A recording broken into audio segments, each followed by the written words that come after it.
মাহিরা ও ইশরাত ছিল খুব ভালো বন্ধু। দুইজনেই একই ক্লাসে পড়াশোনা করত এবং সব সময় একসঙ্গে থাকত। তাদের বন্ধুত্বের গল্প সবার জন্য ছিল উদাহরণ। মাহিরা ছিল পড়াশোনায় খুব ভালো। সে প্রায়ই ক্লাসে প্রথম হতো।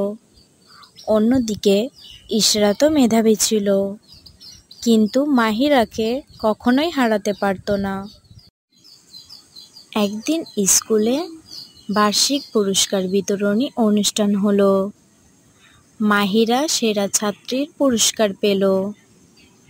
সবাই তাকে অভিনন্দন জানালো। ইশরাতও হাসি মুখে তাকে শুভেচ্ছা জানালো। কিন্তু তার মনে একটা হিংসার বীজ গজিয়ে উঠল।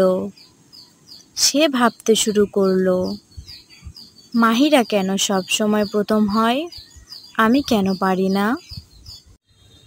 দিন যত যেতে থাকে, ইশরাতের মনের হিংসা বাড়তে থাকে।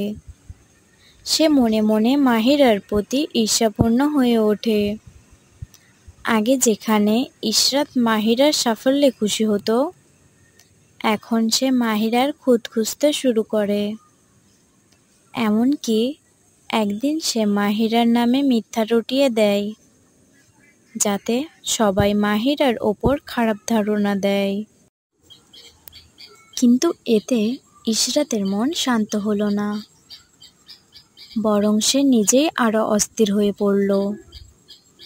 তার আগে যেমন ক্লাসে ভালো ফল করত, এখন সে নিজেও মনোযোগ হারাতে শুরু করলো। আর তার বন্ধুত্ব ভেঙে যেতে লাগলো। মাহিরা বুঝতে পারছিল তার প্রিয় বান্ধবী কেন এমন আচরণ করছে, কিন্তু সে কিছুই বলতে পারছিল না।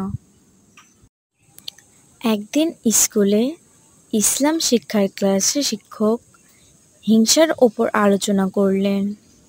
তিনি বললেন, হিংসা বা ঈর্ষা এমন একটি আগুন যা প্রথমে নিজের হৃদয়কে পুড়িয়ে দেয়। এই কথা ইশরাতের হৃদয়ে নাড়া দিল। সে ভাবতে লাগলো, আমি কি করছি? আমার বন্ধুর সাফল্য খুশি হওয়ার বদলে আমি হিংসা করছি।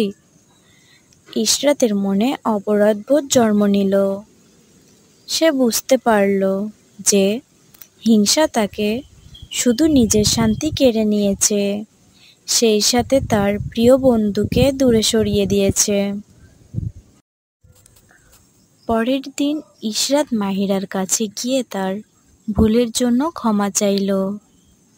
মাহিরাও তাকে আলিঙ্গন করে ক্ষমা করল।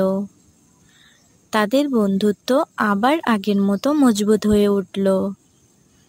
এখন তারা একে অপরের সাফল্যে আনন্দিত হয় এবং একে অপরকে সাহায্য করে। হিংসা মানুষের মনকে অশান্ত করে তোলে এবং সম্পর্ক নষ্ট করে দেয়। ইসলামে আমাদের নির্দেশ দেওয়া হয়েছে অন্যর সাফল্যে খুশি হওয়া এবং আল্লাহর দেওয়া নিয়ামতের প্রতি কৃতজ্ঞ থাকা। হিংসা আমাদের ঈমানকে দুর্বল করে দেয়, তাই আমাদের সবসময় হিংসা থেকে বেঁচে থাকা উচিত।